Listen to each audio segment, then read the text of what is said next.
नमस्कार। आज हम केमिस्ट्री के एक ऐसे चैप्टर में गोता लगाने वाले हैं जो हमारी दुनिया को हर तरफ से चलाता है, और वो है एमीन। तो चलिए बिना देर किए सीधे मुद्दे पर आते हैं। अच्छा, कभी सोचा है कि दर्द की दवा नोवोकेन हो या एलर्जी के लिए बेनेड्रिल, हमारे कपड़ों के इतने ब्राइट कलर्स और तो और हमारे शरीर को बनाने वाले प्रोटीन में, इन सब में कॉमन क्या है? जवाब है एक ही फैमिली के कंपाउंड्स एमीन। जी हाँ, ये हर जगह हैं। तो इस पूरे चैप्टर को फटाफट समझने के लिए हमारा सफर कुछ ऐसा रहेगा। सबसे पहले देखेंगे कि एमीन क्या है और उनकी बनावट कैसी होती है।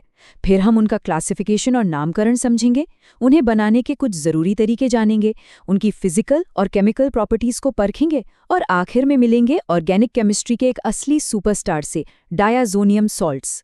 तो चलिए शुरू करते हैं सबसे बेसिक सवाल से। आखिर ये एमीन होते क्या हैं और इनकी संरचना कैसी होती है? तो एमीन आखिर हैं क्या? देखिए, बहुत सिंपल है। अमोनिया तो जानते ही हैं, NH3।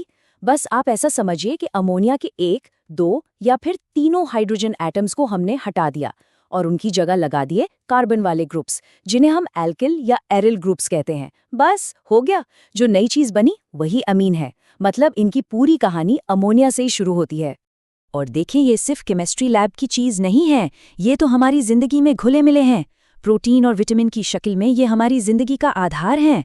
हार्मोन्स बनकर हमारे शरीर को कंट्रोल करते हैं और पॉलिमर्स, डाइज, दवाइयाँ, इन सब के रूप में हमारे मॉडर्न दुनिया को चलाते हैं। सच में ये हर जगह मौजूद हैं। अच्छा, इनकी केमिस्ट्री को समझने के लिए इनकी बनावट को समझना बहुत जरूरी है। अमोनिया की तरह ही इनका स्ट्रक्चर भी पिरामिड जैसा होता है।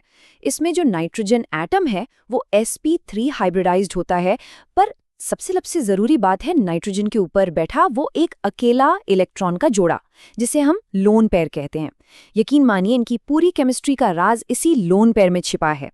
तो अब जब हम इन्हें पहचान गए हैं, तो चलिए इस बड़ी सी फैमिली को थोड़ा ऑर्गेनाइज करते हैं।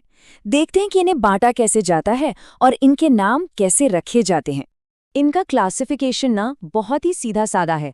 ये बस इस बात पर डिपेंड करता है कि अमोनिया के कितने हाइड्रोजन एटम्स को कार्बन ग्रुप्स ने रिप्लेस किया है। अगर सिर्फ एक हाइड्रोजन हटा तो वो बन गया प्राइमरी या 1 डिग्री एमीन, 2 हटे तो सेकेंडरी या 2 डिग्री, और अगर तीनों के तीनों हाइड्रोजन की जगह कार्बन ग्रुप्स आ गए तो वो कहलाता है टर्शियरी यानी 3 डिग्री एमीन। सिंपल। अब आते हैं नाम पर। इनके नाम रखने के 2 मेन तरीके हैं। एक तो है कॉमन नेम, जो काफी सीधा होता है, जैसे एथिलमीन। लेकिन जो ज्यादा सिस्टमैटिक तरीका है, जो पूरी दुनिया में चलता है, वो है IUPAC नेम। इसमें हम क्या करते हैं, एल्केन के नाम के आखिर से ई हटाकर अमीन जोड़ देते हैं, तो ईथेन बन जाता है एथेनेमीन। कितना व्यवस्थित है ना? ठीक है, तो अब हम एमीन को पहचानना और नाम देना दोनों जान गए हैं। अब अगला सवाल, इन्हें लैब में बनाया कैसे जाता है? देखिए, बनाने के तो कई तरीके हैं, पर एक रिएक्शन है जो बहुत बहुत खास है। इसका नाम है हॉफमैन ब्रोमामाइड डिग्रेडेशन रिएक्शन। और पता है ये खास क्यों है? क्योंकि इस रिएक्शन से जो एमीन बनता है उसमें हमेशा शुरू वाले कंपाउंड यानी एमाइड से एक कार्बन कम होता है। ये कार्बन चेन को छोटा करने का एक बहुत ही स्मार्ट तरीका है, और इसीलिए इसके नाम में डिग्रेडेशन शब्द जुड़ा है। ओके, तो एमिन बन गए। अब टाइम है ये समझने का कि ये बिहेव कैसे करते हैं, मतलब इनकी फिजिकल और केमिकल प्रॉपर्टीज क्या हैं। यहाँ एक बहुत ही इंटरेस्टिंग सवाल आता है। सोचिए, अगर हमारे पास एक एमीन है और एक अल्कोहल, और दोनों का मॉलिक्यूलर मास लगभग एक जैसा है, तो भी एमीन का बॉइलिंग पॉइंट अल्कोहल से कम क्यों होता है? क्या वजह हो सकती है? इसका जवाब इस टेबल के अंदर छिपा है। जरा ध्यान से देखिए। N-ब्यूटालमीन का मॉलिक्यूलर मास है 73 और N-ब्यूटाल अल्कोहल का है 74, ऑलमोस्ट बराबर। लेकिन इनके बॉइलिंग पॉइंट्स में देखिए, करीब 40 केल्विन का फर्क है। ऐसा क्यों? सारा खेल इलेक्ट्रोनेगेटिविटी का है। ऑक्सीजन जो है वो नाइट्रोजन से कहीं ज्यादा पावरफुल है इलेक्ट्रॉन्स को खींचने में। इसकी वजह से अल्कोहल में बनने वाले हाइड्रोजन बॉन्ड्स एमीन के हाइड्रोजन बॉन्ड्स से कहीं ज्यादा मजबूत होते हैं, और मजबूत बॉन्ड्स को तोड़ने में ज्यादा एनर्जी तो लगेगी ही। और चलिए अब वापस चलते हैं हमारे उस हीरो लोन पेयर के पास।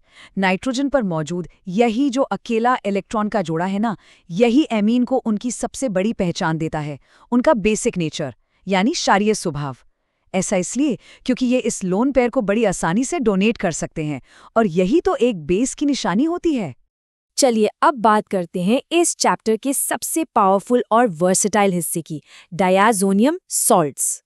इसको ऐसे समझिए, अगर ऑर्गेनिक सिंथेसिस एक मैजिक बॉक्स है तो डायाजोनियम सॉल्ट्स उस बॉक्स की वो जादुई छड़ी है जिससे आप कुछ भी बना सकते हैं। ये ऐसे कमाल के इंटरमीडिएट्स हैं जिनसे अनगिनत दूसरे कंपाउंड्स बनाने के रास्ते खुल जाते हैं। इनका जनरल फॉर्मूला होता है R-N2+X-। यहाँ R एक एरिल ग्रुप है और X- कोई एनायन। लेकिन असली जादू, असली पावर इस N2+ ग्रुप में है। इनकी सारी की सारी रिएक्टिविटी का सेंटर यही है। तो इनकी सुपर पावर का राज क्या है? वो है ये N2+ ग्रुप। ये एक शानदार लीविंग ग्रुप है, मतलब ये मॉलिक्यूल को नाइट्रोजन गैस बनकर बड़ी आसानी से छोड़कर चला जाता है, और जैसे ही वो जगह खाली होती है हम वहां अपनी पसंद का कोई भी ग्रुप लगा सकते हैं। हैलोजन लगाना है लगा दीजिए, साइनाइड लगाना है वो भी लगा दीजिए। सोचिए, एक कंपाउंड और कितनी सारी संभावनाएं। और इनका एक बहुत ही कलरफुल इस्तेमाल भी है। जब डायाजोनियम सॉल्ट्स कपलिंग रिएक्शन करते हैं तो उनसे बनते हैं एजोडाइज। जी हाँ, वही वाइब्रेंट कलर्स जो हमारे कपड़ों में, खाने की चीज़ों में और न जाने कहाँ कहाँ इस्तेमाल होते हैं। ये दिखाता है कि केमिस्ट्री असल में कितनी रंगीन हो सकती है। तो इस पूरी बातचीत के बाद एक आखिरी सवाल पर आकर रुकते हैं। आखिर क्यों एमीन और उनसे बनने वाले डाइएजोनियम सॉल्ट्स ऑर्गेनिक सिंथेसिस में इतने पावरफुल टूल्स माने जाते हैं? जवाब इनकी खास बनावट और उस छोटे से पर बहुत ही ताकतवर लोन पेयर में ही छिपा है। इस पर सोचेगा जरूर।